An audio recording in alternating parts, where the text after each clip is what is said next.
Manning out of the gun. Manning lets it fly. It's caught by Thomas. There's the record for Peyton Manning.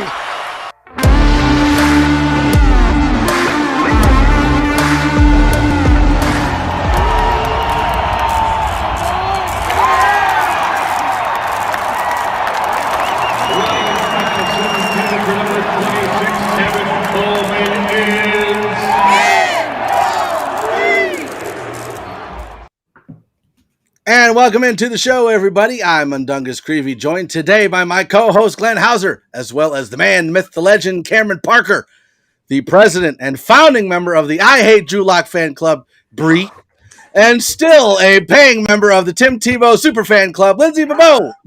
Now, make sure that you like, subscribe, share, comment. I'm going to die after this podcast. And turn on notifications so that you can get alerted anytime we go live on YouTube, Facebook, Twitter, and Twitch. Also, make sure you tune into all of our other podcasts. Broncos Talk every Tuesday, 7654. The MHRT podcast every Thursday, 7654. And the Nothing Rhymes with Orange and Blue podcast that airs every Friday at 7654. How's everybody doing? Great. Super excited, man. I hope you loved your intros. It took me a long time to write those up for you. I'm honored. That's not the word I was going to use. Oh, let's see here. We got Zach in the house. We got Ronald Samples.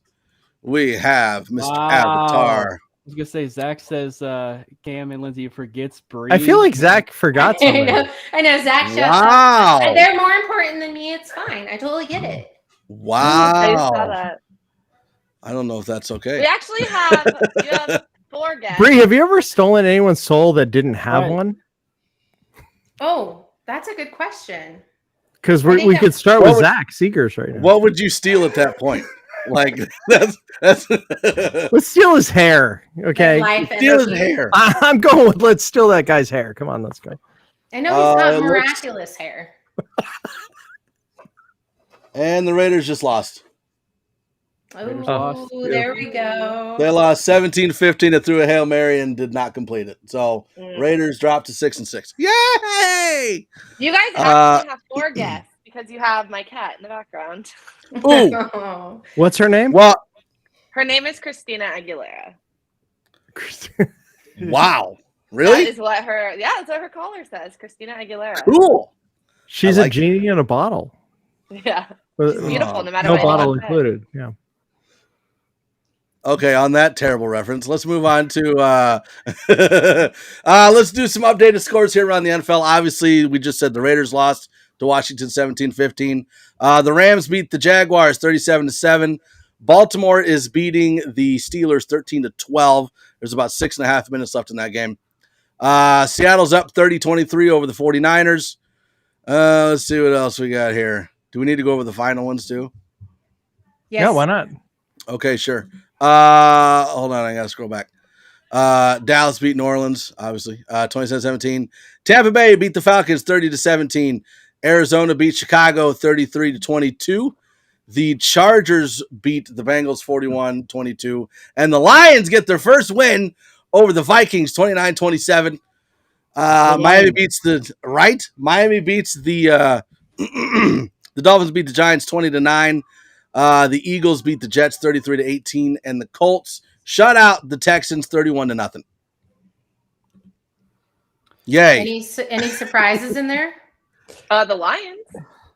I actually called the Lions, and I'm really glad they did win because, like, there's so much energy pent up trying to get that first win. So now that they've got it, we don't have to worry about it next week. Like, it's all gone. It is all gone. Well, I already think that I was going to say that it was a pretty wholesome moment. I know it was just the first win. Oh, it's cute. But It's very it was a pretty wholesome video from the Lions Twitter of seeing Dan Campbell all pumped up on the sideline and jacked up with the coaches and players, and I think he was hugging Jared Goff. It was a pretty great moment. Very cute. That one's for you, Bree. How many Yeah. ginger souls have you tried to steal and been disappointed? You know, I thought my time is really valuable, so I just don't go after that crop. See, we were talking about it before we even went on the podcast. Like, Bree's one of those people that can just walk into DNVR and be like, hey, I'm going to the office. Like, I'm Bree, so just let me back there. I'm going to go do my thing. So she doesn't have time. Pour me a draft and I'll be wandering upstairs. They're all busy doing tailgate. So I was like, well, I'm just going to go upstairs. So what does tailgate include, actually? What does that involve? So that's their pregame show that they run for DNVR. Yeah. So they've got basically their bets for tonight for the Broncos game. They do like a lead-in intro, and I heard today, so it was really funny. I saw them taping it, and I won't ruin it if you want to go watch it, but it involved ketchup. So, ooh, I know, a little dig there at Patrick Mahomes. I know, so it was fun. I think Patrick Mahomes deserves every dig he gets just because his brother is Jackson, and that guy is an idiot. I'm doing his dance. I just kicked my leg up once, but anyway.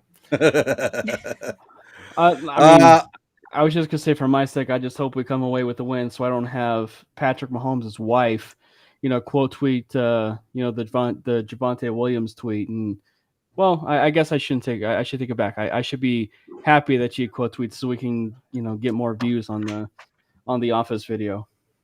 Well, and I will say this: like, if the Chiefs come out all fired up today, thanks, Cameron, for making Tyrann Matthew so mad. Everybody blame me. Like, come on. I was honestly shocked that he replied to that when he wasn't even tagged in it. No, I know. 15 minutes is all it took. He's searching. He is literally searching for his own name. Was he not tagged at all in the replies? Tim Tebow? No. That's not a good look. All right, so let's get into some Broncos conversations here. So we've seen two different sides of the Broncos. We've seen the Dallas Cowboys side, we've seen the Chargers side, and then we've seen like the Eagles side.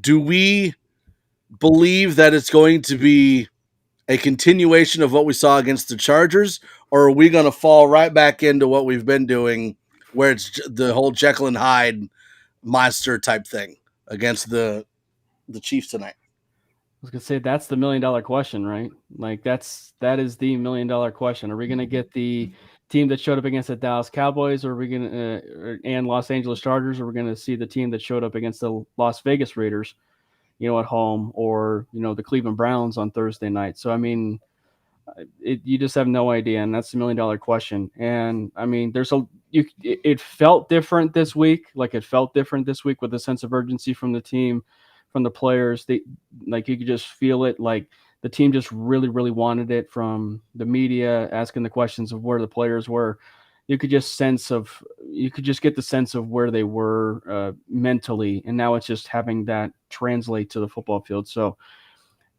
at least from where it was to the end of this week, it certainly got the sense that the Broncos team feels that sense of urgency and that sense of, let's come out and let's shut them out and let's prove them wrong. And let's snap the infamous, 11 game losing streak against the Chiefs. Yeah, I think, Cam, I agree with you that this is another prove it game. But I kind of think we're in a really good position coming from that Cowboys win that shocked a lot of us.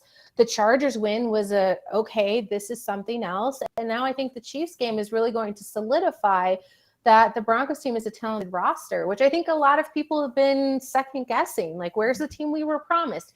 Where's the plays that we can expect from this team? So tonight's a pivotal game. And I don't know if they really need to prove anything except to themselves to know they deserve to be in this AFC West contention for first place. Mm-hmm. Yeah, and I actually wanted to ask, because we kind of talked about this on Thursday, and Cameron, I think you talked about it on Friday, but Bree and Lindsay, we've kind of seen a emotional shift in the defense since Von Miller got traded. And I don't know if it's due to Von Miller being traded or if it's due to just different leadership in the locker room, but we've seen that emotional shift in the locker room. Do you think that is attributed to Von Miller, or is there something else going on with new players coming into the team? This is the third time I've had to talk about this, and every single time I have Drew's smiling because she's been there both times, and it like absolutely pains me. It's insane how God, forgive me. That's why I brought it up. I don't know. It pains me like how well the trade has worked out. Yeah. And seriously, it like physically pains me. And I guess maybe once we're kind of out of it, we can analyze it better. Like I'm sure once the season's over, there will be so many articles that are taking the time to really dive in and articulate why. And I think it's just hard to do that right now, right? Because when you're in season, there's so much going on. So it's hard to pinpoint it. I don't know. Is it just we have all these rookie players that want to prove themselves? Is it that they're just like somehow they work better together than they were working with Vaughn? Like, did he no longer fit the Broncos defense? It's just mind-blowing. Like, it's mind-blowing how well it has worked out. And I don't have the answer right now. I'm sure we'll get to it, like I said, probably in the offseason, but it's wild.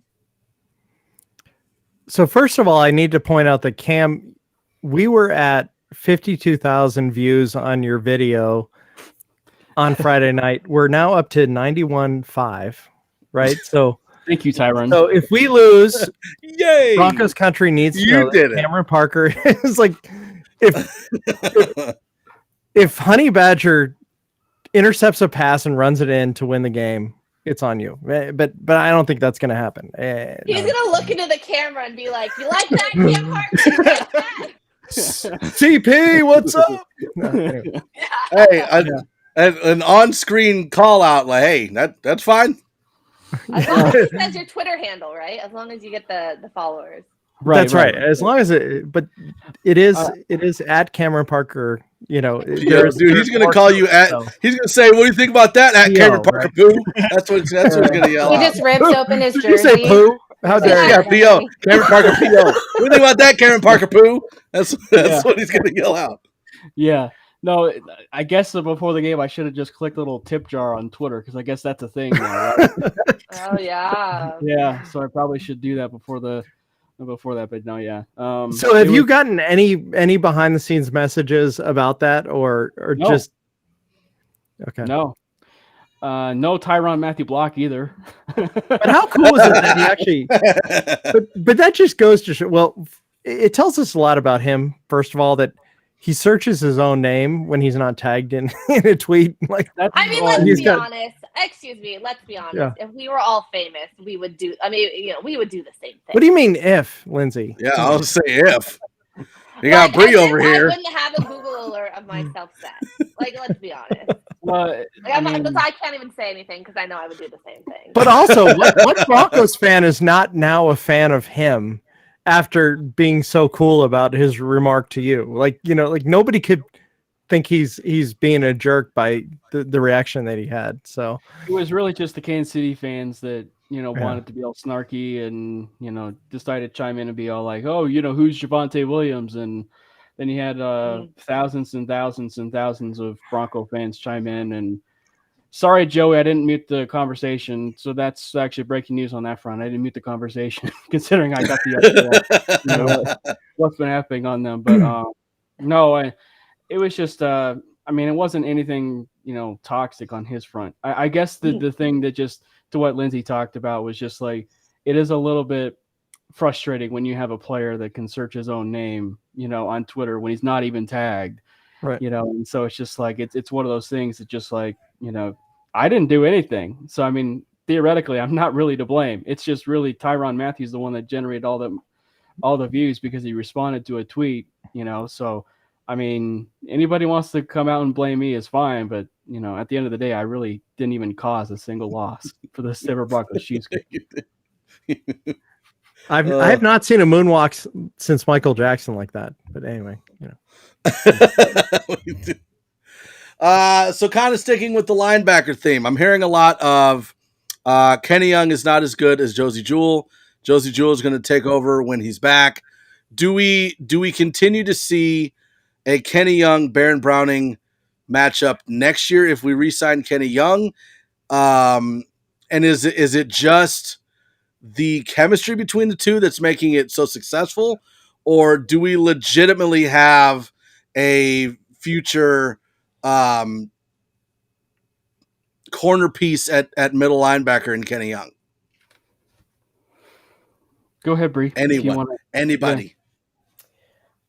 Well, I think that it's an interesting concept. I think a lot of people have put Young ahead of Browning, which I think is not the case considering his efficiencies. But I think as a duo and a tandem, it's really interesting that we were hurting so bad with Jules' absence.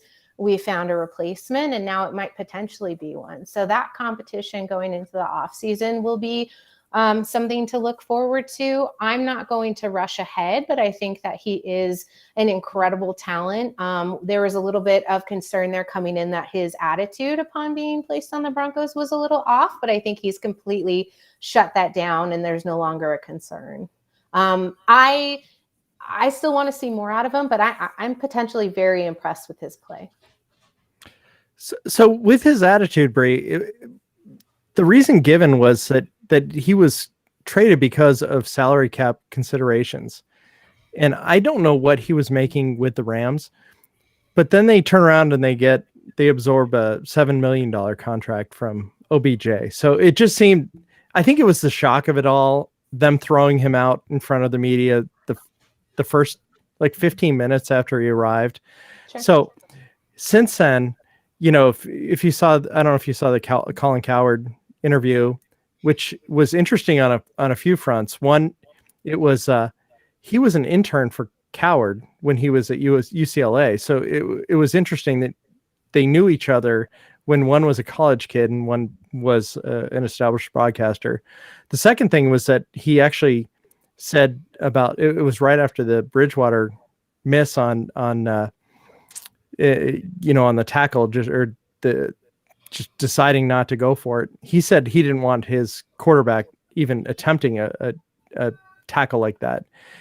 And the third thing was just him talking about how much he loved, how he loved the team already. So I think it was just the shock of being traded from a 7-1 team at the time, given the reason that it was money, and it doesn't seem like the Rams are having money issues. But now, I mean, it seems like the relationship with him and Browning, the communication, I mean, I would sign that guy up right now for future. I don't know what you guys think, but I have contracts up. I have the numbers. Yeah. Okay. So this year, Kenny Young is making 1.3 million. And then this year, Josie Jewell is making 2.1 million. Okay. So it's not like a huge difference. Yeah, it's basically a wash. Well, and I think that, for the depth's sake, I'm still not afraid of re-signing Jewell. So regardless if we're going to be talking about, Kenny Young and Baron Browning as potential starters, I'm still very much in the mold of re-signing Josie Jewell. And frankly, I think Josie Jewell could be one of those. We saw two incredible, contract extensions midseason. Would not shock me to see George Paton do the exact same thing with Josie Jewell, considering the fact that Jewell is expected to be a free agent in this offseason. So I would not be surprised if that ended up happening, because Jewell, because of the way he did start the season, very well could see his market be exponentially better than what he could get, than what George Paton might even sign him for during the regular season. So I'm not opposed to them actually doing that. But I'm also on the Kenny Young and Baron Browning, starting duo next year. The chemistry you talked about at Glenn, it's just been unparalleled. It's something I've even talked about ad nauseum too at times here. It's like the chemistry, you can just tell. And also it's really nothing even against Alexander Johnson. Alexander Johnson's been a terrific linebacker. But there are times where, unfortunately, the age does come into it. And Kenny Young is just a youthful form of what Alexander Johnson can do. He's just way better at it. And so I think that for that standpoint, if you have this ability to see the gelling that we've seen with Browning and Kenny Young and happen this quickly, and not just that, but impact the game on two of the biggest games that Vic Fangio's had already in this season, of the Dallas Cowboys game, and then with what we had seen in the Los Angeles Chargers game. That's a pretty strong, audition tape for you to be a potential starter or a potential starting duo next year if you're the Broncos, and a starting audition, if you will, for them to re-sign Kenny Young. Well, and that kind of brings up my next point is, we've been hearing about all the the players that need to be re-signed next year, possibly re-signed, and then we hear about the potential moves that the Broncos might be making in the offseason, whether it's in the draft or whether it's moving up to try to trade for a franchise quarterback. Where does that leave Alexander Johnson? Do we not re-sign him and let him hit the market? Do we try to re-sign him for less than what he should be getting? Or do we just kind of roll with, how it is now? Just have all four of them on the roster and just rotate them? What do we do with Alexander Johnson? I think you get the prices right, you try to keep him, but he's getting up there. And even last year, we didn't know how much longer. I think this was the idea that he had this year left. And so if it's cheap enough, I would assume that you would want to. His output's still incredibly high and efficient, but not if you have better choices already on the team. It depends on how he feels about it as well. Yeah. So he made $3.4 million this year. That's high. Was that, and I think that was due to his tender, right? Because didn't they give him, was it original round tender? They gave him a second round tender. I can't remember, but I don't know. I'm just looking at Spot Track or how. I believe they gave him the second round tender. Yeah, that sounds about right. I know I mentioned this on Friday, but I think it needs to be repeated. George Payton got Weatherly for a seventh for a seventh. He got Kenny Young and a seventh for a sixth. So when you're giving up really, really late round, draft capital, and you have these guys that are not making a ton of money to begin with, like, I just cannot envision AJ being on this team next year. I mean, and especially when Georgie has proven how good he is at drafting. You're going to tell me that he can't just draft another linebacker that's better than Alexander Johnson next year? Like, younger too. That sounds good to me. Younger, has more time left. Like, that just seems like a no-brainer. Well, I would absolutely love to have like Stephen Weatherly resign and have Kenny Young resign. Just anybody that he's brought in, especially Stephen Weatherly. I love that guy. Have them resign and have them for next year too. So who do you all think is going to be resigned during the season? Like of the people that are going to be available, who do you think? Cam, you hit your point, and then we'll go into that. Well, I was going to say, for one, I made the case a little bit maybe with Josie Jewell, but I think that with Josie, I think it's going to end up being really, it's going to be Josie Jewell or Alexander Johnson, in my opinion, as far as what they go with. I think it needs to be said too, the trade for Kenny Young may not even have been, obviously it'll get paired with the whole Von Miller thing. But I mean, George Payton might have been looking toward the future and saying, well, he may not even have been able to either sign Josie Jewell or Alexander Johnson. So he made this particular move of Kenny Young, knowing the fact that they could potentially have him for this foreseeable future. So I think that for the Broncos and doing something like this and looking to the foreseeable future, which is, we've seen it sometimes even with the way that Payton operates. I mean, it's not exactly just right now. It's also to the future as well. And I mean, the fact that we're starting to see the future right now with the way that the young players are being played, it's been rather incredible. But I mean, the best argument I could probably come up with is probably Josie Jewell. But I mean, barring potentially whatever happens tonight or in future weeks at that quarterback position, I think Teddy Bridgewater's name and Kenny Young's name will certainly be in that conversation. Tim Tebow. Oh. Myself. Bring in some Urban Meyer and some Tim Tebow mix. Boom! Super Bowl right there. Oh, yeah.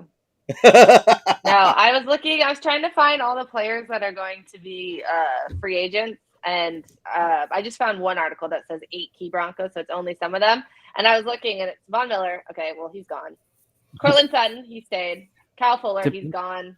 Melvin Gordon, he's gone. Bryce Callahan, Kareem Jackson, he's gone.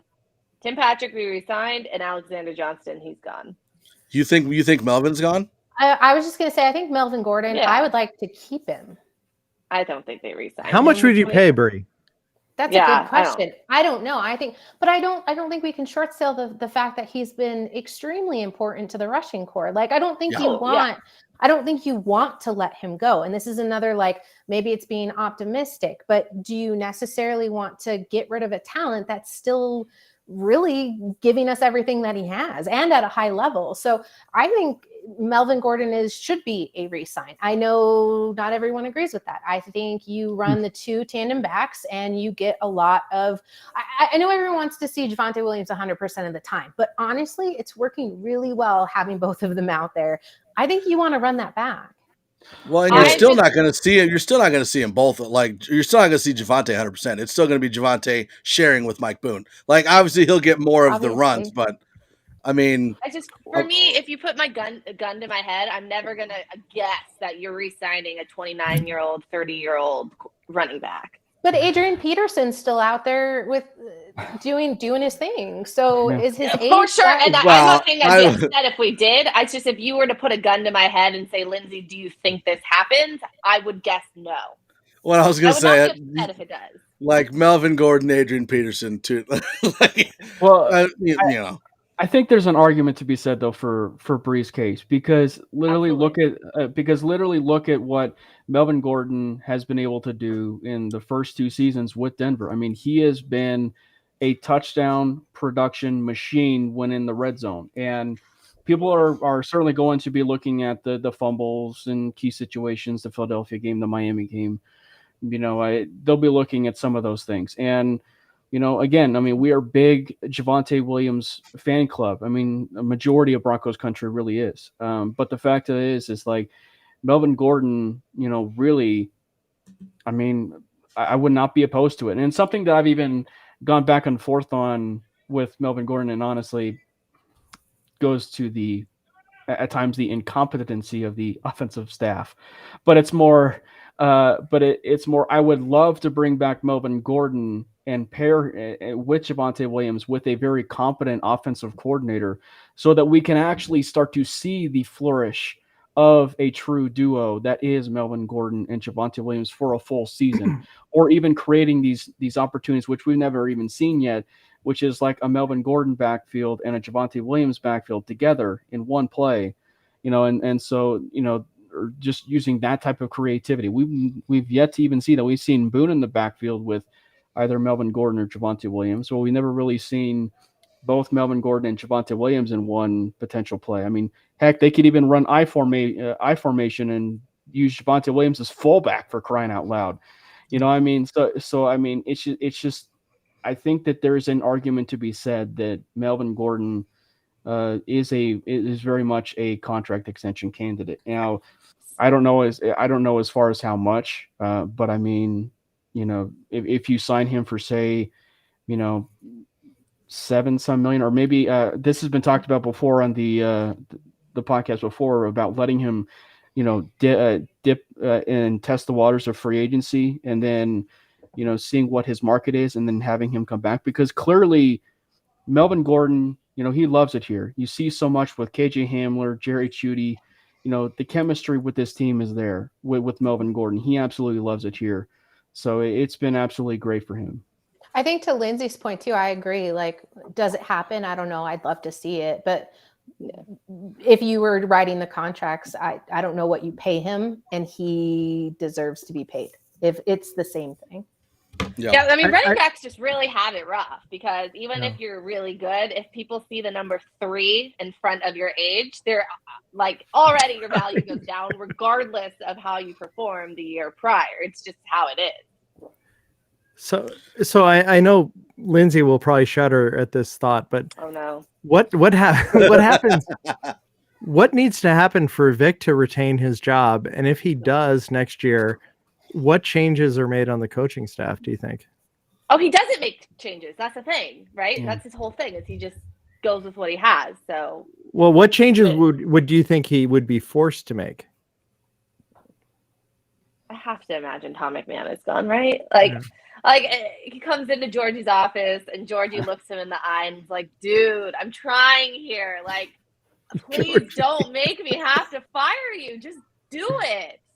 Like, why not? Yeah, that is my biggest worry with this whole situation, and I talked about it with Bree on the Fan Cave, and others. Like, they brought up the question as far as like, could we see the rookies play, and that was like my biggest worry was like like the potential of all of that is just due to the loyalty that we had seen with this coaching staff. So I could very well see the exact same thing unfold with, say, the rookies. It's like the exact same case. Like, his ability to be loyal to his coaching staff is something that could very well not just doom him potentially of this year, but just like, let's just say they bring in Aaron Rodgers and, or Russell Wilson. What if Aaron Rodgers wants a completely different head coach, or say he wants to keep Vic, but what if he wants an offensive coordinator? Is Vic going to be sounding off on the idea that he wants, a completely different, offensive coordinator, something that Aaron Rodgers wants? So I think it's a scary situation, honestly, when you think about it, potentially, if Vic stays and his head coach. I mean, I could see a scenario where he maybe resigns to the point where he's defensive coordinator. I think that's a potential option. But I mean, again, there's just so much on the table with it. Yeah. We got a comment here from our one of our old buddies, Terry Randall. I wasn't sure if I was going to bring it up or not, but he put it in the comments. So Terry says, rest in peace, Duke Boynton. He was actually one of our old buddies from when we first got into the whole podcasting thing. He was one of our buddies, and he just passed away. I'm not sure if it was today or yesterday or a couple days ago. But rest in peace, my friend. Enjoy the Broncos game tonight upstairs, bud. Condolences to his wife, his kids, his grandchildren. Oh my gosh. Yeah, not sure what occurred, but it sounds. Yeah, like we just found out a couple hours ago. We found out. So I wasn't sure I was going to bring it up, but I mean Terry did, and Terry was pretty good friends with him. So rest in peace, my friend. Zach Seegers says, I could see Shermer leaving depending on what happens at quarterback. I actually think McMahon has a better chance, surprisingly, because the special teams hasn't been too bad recently. I know it sounds crazy. I love that. Too bad. Not too bad is that's the bar. As long as you're not too bad, you get to and you were saying that that McMahon's got some like dirty laundry on Vic, and that's why he's still there. I mean, she didn't say he had dirty laundry. She said that he. I wasn't committed murder. That's what I meant by dirty laundry. Things I've ever heard of. That. That was classic. I did say. Do you see what I put for Mile High Sports? We do like a round table, and one of the questions is, "What are your feelings about the coaching staff after that Chargers win?" I put something along the lines of like, am I supposed to praise people for finally doing their jobs 12 weeks in? Like, I don't, nothing changed. Congrats. You're doing what you're paid to do. Isn't it weird that we love the position coaches, but, and I don't have a problem with Donatella as DC, but the coordinators are the main issue here. Like, it's so weird. Normally you would think that just from the bottom up, it was a disaster, but like, that's the one thing that kind of scares me about firing Vic is that we would lose potentially a lot of these talented coaches, including like Inazani and some of the line coaches and linebackers and such. What are your thoughts on that? I mean, it's a sad, this is the industry, right? You could be so good at your job, but if the new head coach has a friend they like more than you, they get the job. It sucks. But if you tell me, some positional coach that I barely know for a head coach, like, that's just bye. That's how it goes. Sorry. Well, yeah. So I kind of want to hit this question, then we'll go into taking a look at the Chiefs game before game time here. And it's from Shadow Jacker. He says, in the offseason, who are some offensive coordinator candidates if, in fact, Shermer does not come back? Do we have anybody specifically in mind that you would like at offensive coordinator besides Pat Shurmur, other than anyone?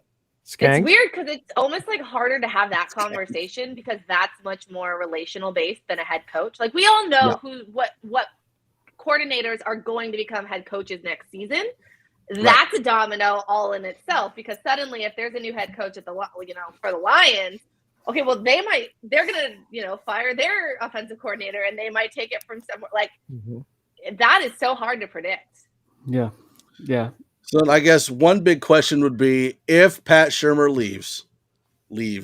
I love leave. Can we just do we see He's finally fired? I believe is do we see a Mike Munchak at offensive coordinator? Do we see a Zach Azzani at offensive coordinator? Please not Mike Shula. I mean, do we see like a promotion from within kind of thing? No. I want Mikey where he's at. Like he is good with the O-line. I want him to stick with that O-line and just continue to be perfect at your craft versus like trying to add more plates. What is that like when you're juggling plates? Is that the phrase? Yeah. Spinning plates. Yeah. Yeah, it's just still a hard thing to predict because, with Lindsay's point, it's like when you have a head coach and they're interviewing for a job, they'll probably have a staff in mind. Now, one of the weird things that sort of unfolded with the Broncos is that you had two candidates that were interviewing for a job, and both of them actually ended up on your staff. So I don't know if it's just something, that's the way that they operated. Obviously, George Payton could handle it completely differently. That said, there are probably three coaches that deserve to stay. That's not like maybe Ed Donatel or something, but Zach Azzani, Curtis Modkins, and Mike Munchak. I mean, those are three coaches that probably deserve to stay. Zach Azzani and Mike Munchak probably more than others, just simply looking at the growth of Garrett Bowles in that regard. But no, I mean, it's just – I think it'll be really interesting. I don't necessarily know what the offensive background is for, say, Zach Azzani as an offensive coordinator, but that would be certainly fascinating. There are some offensive coordinators, that are out there that probably could, go from one team and, go and take the exact same responsibility with the Broncos just simply based on interviews. So I think it's one that, for the Broncos, it will be interesting to monitor. I'm joking, but if we let Shurmur go, we should bring Scangarello. Just completely, troll everybody that thought that. I was gonna say Joe Brady's available now. I mean, we could always go grab him. He's going to college. Well, not literally going to college. He's enrolling in classes as we speak. Yeah. All right, so I'm going to play this game preview that I completely stole from the NFL. It's okay. And we're going to play that, and then we're going to go into previewing the Chiefs game. The Denver Broncos are in Kansas City this week for Sunday Night Football, taking on the Chiefs, who are hoping their bye week allowed Patrick Mahomes to figure some things out. Mahomes fires passes, picked! The last time we saw Mahomes, he was finishing another game without any TDs, one INT, which fed into another sub-100 rating. He's only cracked the century mark once in his last 7 games. Parsons has it, and the ball's out! You have to assume him and Andy Reid spent plenty of time in the film room these last couple weeks, so it'll be interesting to see what kind of adjustments they make and if the break provides Mahomes and his playmakers a reset moment. Mahomes takes off. Sets up first and goal. Pass is to Kelce. Time doesn't allow to the 41. Blocking in front of him. Tyreek Hill versus Patrick Surtain II. That's your one-on-one. Surtain last week adding to his already impressive rookie resume with 2 INTs. One that he took back to where the babies like to sleep. Picked off. Surtain up the sideline. He's a big reason Denver shut down Justin Herbert, and also a big reason they've shut down most passing attacks this season. On the move, throwing toward the end zone, intercepted. Picked off in the end zone by Pat Surtain. Kelce versus Justin Simmons. Simmons is a big reason Denver is top 10 in receiving yards allowed to tight ends. Simmons is right there. He's playing man-to-man on the running back, and he has just been a ball hound. The Chiefs' offense does have CEH back. Edwards-Helaire was good for over 5 yards per attempt in his return, close to 5 for the season. Not a whole lot there, but with his quickness and he's so low to the ground, it's hard for defenders to see exactly where he is. And third down in this game is your X factor. KC is elite at moving the sticks. Denver not so good when they try and force punts. And a pretty easy third down conversion for Kansas City. I just don't know how this happens if you're on defense. The Broncos' run game played a big role in their win last week, close to 150 yards on the ground on 4.5 a run. Gordon with running room off the left side. He gets up, and there's nobody else home. And teams that can get the Chiefs running the ball tend to increase their chances of winning, as KC still isn't great against ball carriers. And this lead block by Ezekiel Elliott on Snead, look at that. I mean, he just completely pounds him. But their defense overall has played much better during their win streak. 2+ turnovers in their last 3. Plays it perfectly, and Lamb then trying to play defensive back. And they've played the pass well in that stretch too. Here's a high throw, and dunked is Gallup. The asterisk to all this, they faced Daniel Jones, Jordan Love, Derek Carr, and Dak Prescott without a lot of his weapons, and their body of work against the pass is not all that impressive. This ball is not well thrown, but Wilson goes down and makes a play for his quarterback, and that's what you need to have. But it's not like Teddy Bridgewater's play is raising eyebrows either. Under 130 yards passing versus the Chargers, in part because he sat out for a bit with an injury. That's just a bust in protection, and that just can't happen. But he didn't make any mistakes. Threw a TD, rating was over 100. Oh, this is exceptional by Teddy Bridgewater. He also has Denver at 6-5, which is only one game worse than KC. That makes this an intercontinental belt bout at the very least. It's not for all the marbles, but it's a belt for the time being, right? Who pins who? Put it in the comments section. We'll count to 3 on the screen. I loved it when Macho Man had the belt, but I never really understood that one.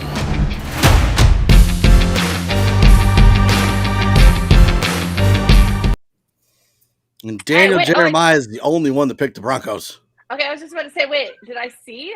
Was there a horse that I saw? There was. And I also would like to point out. All of a sudden, in the bottom corner, I saw one. I also would like to point out that Bree's camera went out a couple times during that video. She was probably picking her nose. Throwing that out there. I'll do it on camera. I don't even care. Oh, okay. Sometimes I don't know if it's my piercing or if it's a booger. So, you know. All right, then. So, who do we have injury-wise that is out for the Broncos? I know Melvin Gordon is out. Bowles and Massey are back in, correct? Yep, and Mike Purcell is out.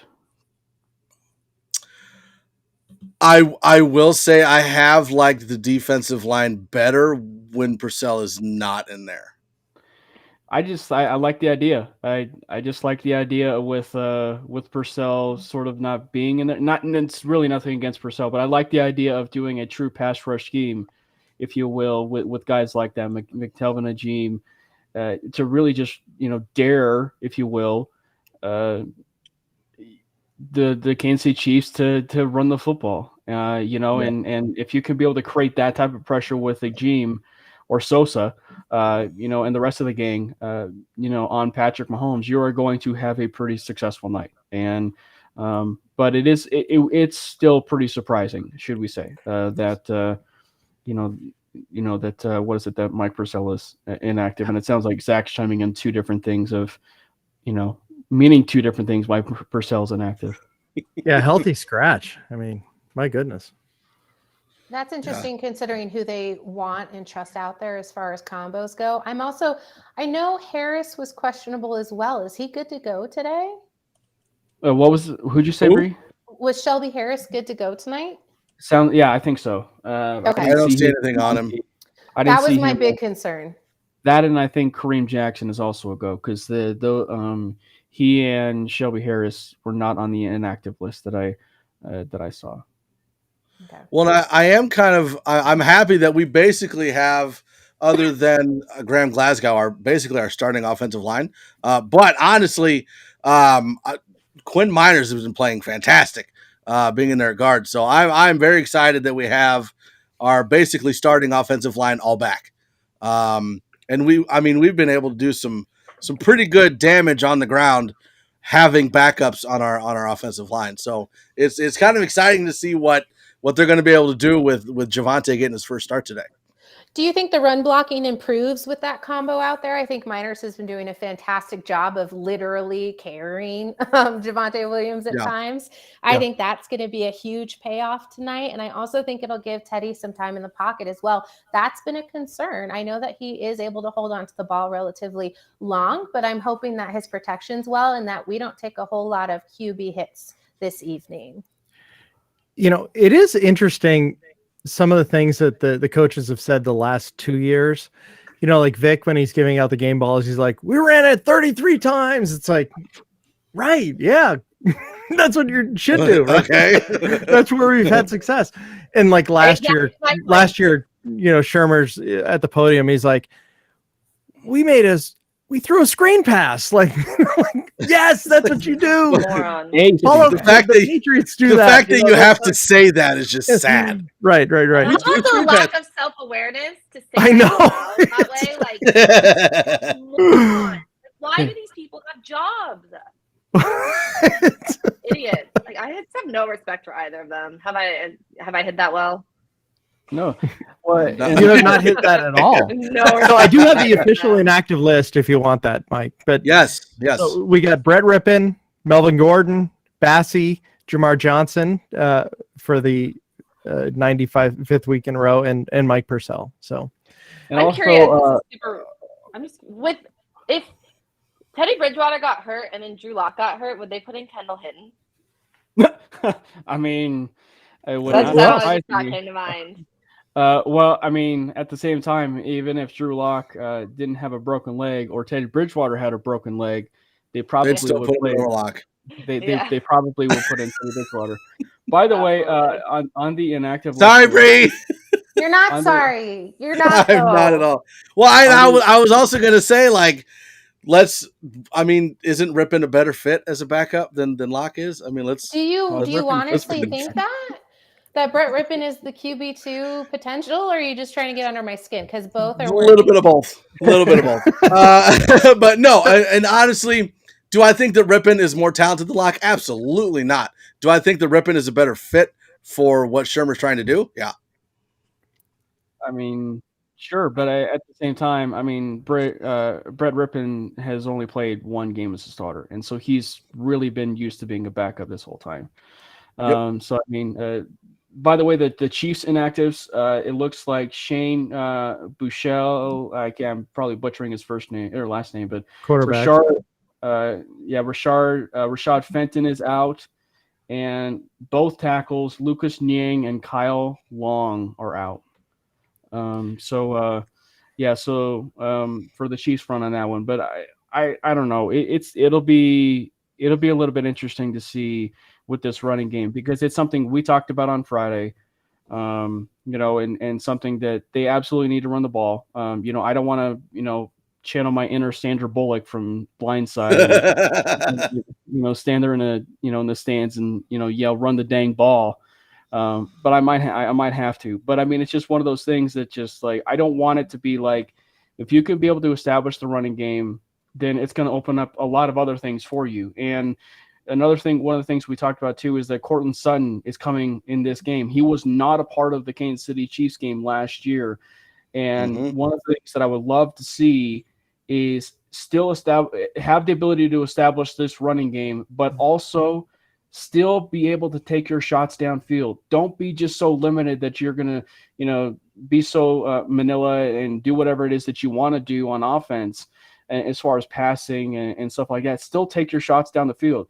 One of the things, as far as how pathetic, Drew did do in that 2-minute warning, one of the things I liked was you saw that shot to Courtland Sutton down the sideline. Like, we need more of stuff like that with Teddy Bridgewater. We need the stuff that we had seen in the first 3 weeks, those shots to Courtland, Jerry Jeudy being a huge threat, should we say. And so I think that having the ability to establish the run will potentially open a lot of that up. with a lot of the play action and stuff like that, which will also open up the use of the tight ends, hopefully, in the way that they need to be used.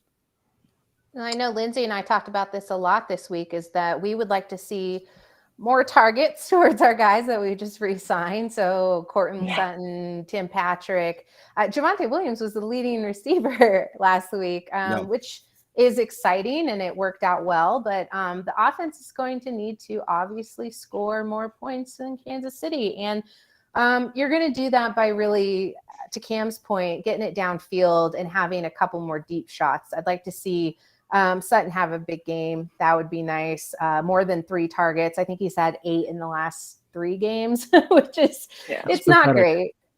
Well, yeah. Well, that's why people keep asking me, like, or, the question keeps being, do you think Teddy comes back? What is the point of having these wide receivers if the team is planning to have a quarterback who doesn't, like, these guys are getting, all of them could be getting, like, at least 5 receptions a game, right? If we have Aaron Rodgers, like, why are we re-signing these guys if they're planning on going with Teddy again? That doesn't make any sense to me. So, Lindsay, do you want Rodgers? Do you want Russell? I'll take anyone. I want Russell. I want Russell just because I think. Me too. A, I think Aaron Rodgers is having a midlife crisis. B, I mean, maximum 3 years left, right? Like, I can't imagine. He's about to turn, I think, 38. Like, there's just no way. Yeah. At least with Russell Wilson, we have longer time. Now, here's the thing. I don't think Russell Wilson wants to live in Denver. I think he likes being a celebrity. I think he likes that aspect. Like, he wants to go to the Met Gala. He likes doing all that kind of stuff, and he's just not going to do that in Denver. That's why I don't think he comes. Where do you see him ending up then?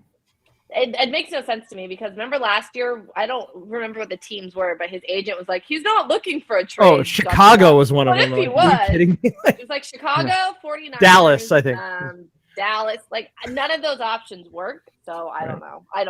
We could potentially see Aaron Rodgers go to Pittsburgh and Russell Wilson stay put and have to re-sign Teddy. And I think that if we're thinking about the draft class and how maybe we're not 100% sold on getting anything above a day 2 quarterback, where then you're kind of left with what's the safest choice. And unfortunately for Broncos country, they're probably going to not enjoy the fact that Teddy Bridgewater could be the quarterback for the Denver Broncos for another year. That Gardner very Minshew. well could happen.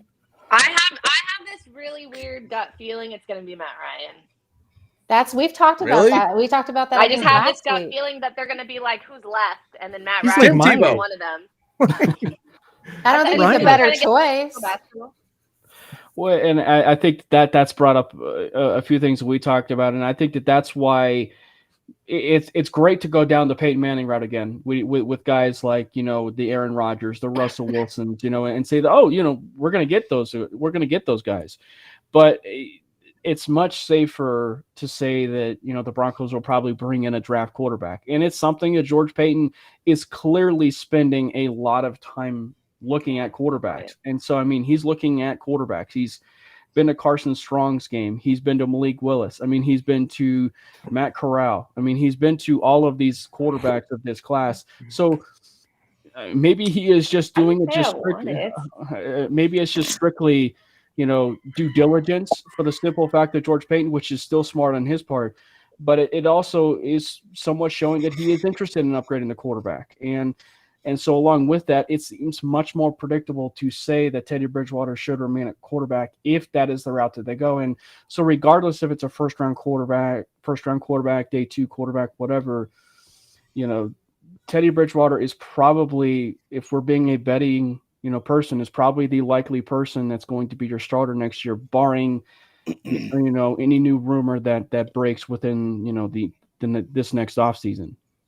Yeah, I just want to know, what did Georgie tell Tim Patrick and Cortland Sutton? Because he had to have said something. Because I don't think Sutton would have been cool. Kirk Cousins coming to Denver. I think they wanted to be here, but I think I'm also biased in the aspect where I hope it's not Aaron Rodgers. I think maybe in my head, I just think that they really wanted to be Denver Broncos. They didn't take the max allowable contract that they could have. They probably could have made a whole lot somewhere else. I don't know if he promised them anything, but I know he probably has proven himself as a general manager who's going to take care of his people. Yeah, and I don't see Aaron Rodgers going anywhere, at least not next year. He doesn't really have an option. I mean, the team does. The team can trade him and then save some on, is it dead cap or the salary cap? One of the two. They can save money on one of those. But Rodgers doesn't have a choice. He can't get out until 2023. I was going to say, oh, wait, there's another option because Ben Roethlisberger said that he doesn't expect to be with Pittsburgh next year. We could go get Ben Roethlisberger. Gross. There you go. So I don't see, and with how, granted, it was only one game, but with how Jordan Love played, I don't foresee Green Bay being like, oh yeah, you can most definitely have Aaron Rodgers. Like I don't think that's going to be a thing. Every Bronco fan wanted Jordan Love to absolutely ball out in that game for two reasons. You know, they were playing against the Chiefs. They were, him showing that he had the right stuff would make, perhaps Rodgers available. Instead, we're left sitting in the stands next to Jordan Love's family, just out in the middle of nowhere, thinking Aaron Rodgers is probably going to stay with Green Bay. So what college QB would you be thinking who would be an ideal fit for Broncos fans? Not for Broncos the fans. For the staff. Broncos fans for Gardner Minshew. That's where we're going. Gardner Minshew is next. Yeah. I mean, I like Pickett, but everybody keeps telling me he's got small hands, and so then Whoa, we know what that means. What? That's not technically a swear jar. I'm not sure where to put that comment. I think that's what makes this class fascinating. That brings a fake slide a whole another meaning. I think that's what makes came out. Sorry, I'm out. That's what makes this whole QB class so fascinating. Is you have like there's we hand out that word so often with QB classes, but potential. Like there's potential with some of these guys.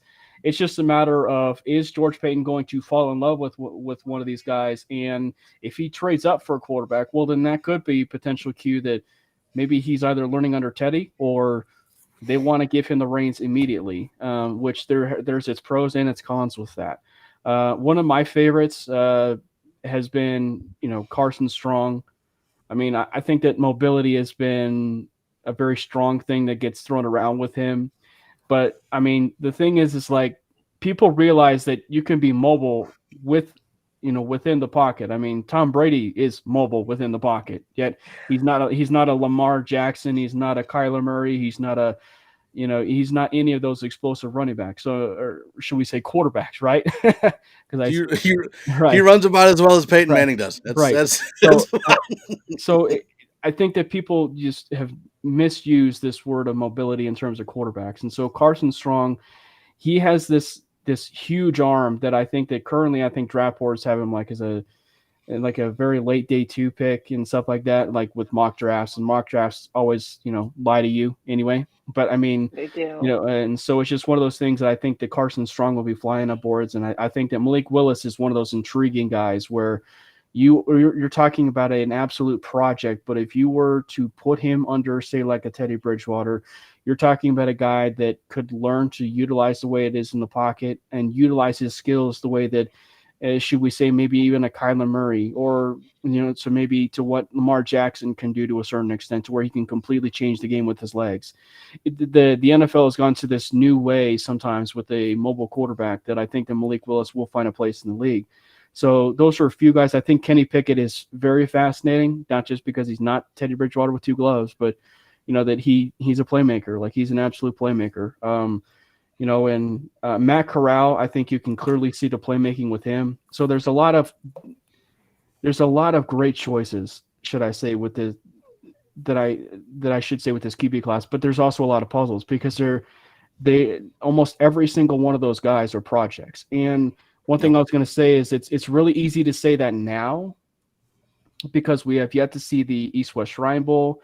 We have yet to see the Senior Bowl. We have yet to see any type of or hear any type of interviews that are going on from the NFL Combine and meeting with players. So we could be seeing a completely different narrative come, February, March, January, whatever, with these quarterbacks. Here's the thing I just thought of that I hadn't thought of before. If we draft a rookie quarterback, do you really trust Vic Fangio to mold a quote-unquote project? I don't. No. I think that depends on the offensive coordinator. Like Yeah. Scangarello, I believe, would have been a good fit for mentoring Drew Lock. I think that would have ended up working pretty well. But Pat Shurmur has shown that he cannot handle young quarterbacks at all. He prefers like Case Keenum, the old veteran guys that he can make better. So I think it depends more on the offensive coordinator than it does Vic Fangio. Yeah, 100%. I mean, and again, we might be having a new staff, so it's going to be, probably a new conversation at that point. Yeah. So let's hit a couple points on the Chiefs. One of the biggest things that we're going to have to fight against today with the Chiefs is Travis Kelce and Tyreek Hill. Mhm. Obviously, maybe not obviously, but PS2 has been probably our most consistent shutdown corner on the team so far this year. Probably. Yeah. Well, I didn't want to say. Because I mean, there's Callahan, and I mean, they're not slouches by any means, but Do I share the Captain Obvious screen here? So do we try to lock up PS2 just on Hill? Do we rotate them? Is it more of a zone where they just kind of pass them off if they need to? And then if he's on Hill or he's on Kelce, who's on the other one? I mean, is this going to be a pass off Travis Kelce to the linebackers and see how Kenny Young does, or what are we doing? Or Baron Browning? What are we doing with those two weapons on the Chiefs? I'm actually really interested to see what happens with Travis Kelce because the Broncos have been very good against tight ends this season. The only tight end to score on them is The only tight end to score on them is Mark Andrews. Granted, he's also the only tight end one that they face. So I don't necessarily know if that is an accurate representation of them against tight ends. Because Mark Andrews did score. So we can't say and obviously I think Travis Kelce is better than Mark Andrews. Yeah, and we shut down Dallas Goedert pretty well against the Eagles too. So I mean, would you call him good, but I'm just saying he's on a different level 2. than Mark Andrews. Yeah. Yeah, I've been tussling with this, and we posed this on the Nothing Rhymes, right? Who could potentially be, on Travis Kelce. The minute and thanks to Cody for tweeting this idea out. Thanks for mentioning this because him mentioning this sort of took away this idea of him as a player of guarding Travis Kelce. We talked about it so often. With Baron Browning coming into this draft that he compares very favorably to Micah Parsons. So why not use him in the exact shape, form, whatever, playbook style, whatever. Maybe that's exactly why they put McTelvin and Jeem in this, instead of Mike Purcell. But I mean, Baron Browning, if you can use him in that shape or form or in whatever, like what Micah Parsons did against Kansas City, he could potentially wreck a lot of that game with his ability to rush the passer and affect games so differently than either of the linebackers that are on that roster. So because of that, I would just say that probably Caden Stearns and Pat Surtain are probably your two likely options at that point. We talked about how Aqib Talib had been on Rob Gronkowski before. They could use that size advantage of Travis Kelce because Travis Kelce, as we said before, is that guy that, it's really never really been Tyreek Hill that's been blowing him off the top. They've been able to neutralize Tyreek Hill in almost every single Kansas City matchup. It's just the safety net with a guy like Travis Kelce that just seems to always explode that Broncos defense. So with that, you go out and you get a guy like a Kenny Young and draft a guy like a Baron Browning to potentially stop this Kansas City Chiefs offense. So now it's about going out and actually doing it. So I think it's going to be between now the blend of Pat Surtain and Caden Stearns. Okay. All right. So let's, we got 10 minutes until game time? 12 minutes? So let's get some score predictions. Who we think's going to win, and then we'll head outie. Who do you got? What do you got? What score you got? Who do you think is going to blow up in the game? Who do you think is going to be terrible? I'm just going to keep parroting the score prediction that I've been giving everyone this week. 27-21. I think the Broncos take it, and I think a turnover is going to decide the game. Not necessarily the last play of the game, but it'll be a one-scoring game.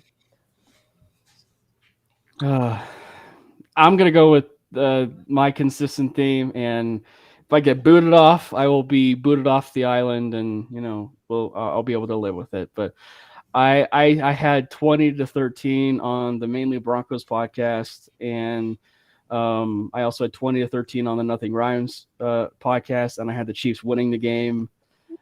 Just because, again, there's just been no evidence, that the Broncos can or have shown the ability to beat Kansas City. And so until they actually prove that they can snap this streak and win the game that they need to, then I'll pick them. I do think if it's going to be 20-13, though, I do think it'll be a defensive battle, which will favor Denver. Unfortunately, I just trust the Kansas City offense a little bit more. So I think that, so I just think 20-13 Kansas City. I think so. Cameron is in timeout. The problem is I've done so many predictions these week. Like, it changes based on whatever mood I'm in at that moment. Like, I'm pretty sure every single thing I've done this week has been different. I was looking at what I put for the Mile High Sports Roundtable, and I put 24-0. 24-20. Be awesome if it was 24-0. That'd be great. 24-20 Broncos. 50% because I do think the Broncos have a chance, and honestly, probably just 50% because I want to be excited. It's probably, if we're being honest. I'm just good. But it's not like it's. I do think that's actually very possible when I think into it. But I do think that obviously, I'm getting myself hyped a little bit, and I think that's okay to make predictions like that. So I think we need to live stream Lindsay after. While the game's going on and she's building her gingerbread houses with her friends, because if Tyreek Hill makes a 75-yard touchdown reception, popping I think the Broncos stand a very, very good chance of winning this game. But I've learned throughout the season that, in the superstitious side of me, says that I need to stick with picking against the Broncos in games that I think they're actually going to win, because that's what has actually happened. The games I've picked against them, they've actually won. So I'm going Chiefs 31-27. You can put me in. Timeout. I thought his internet cut like it usually does. Finish. No, that's Boggins. I may live in New Hampshire, but not in the Boggins and Isaiah. Go ahead and finish your thought, Glenn. I'm excited for tonight. I think we could be 7-5 in first place going into a home game against Detroit. You try not to look too far ahead, but the last 5 years could change with the outcome of tonight. No. I'm going to stick with what I said on Thursday. Usually these divisional games are really, really close most of the time. They're pretty good battles.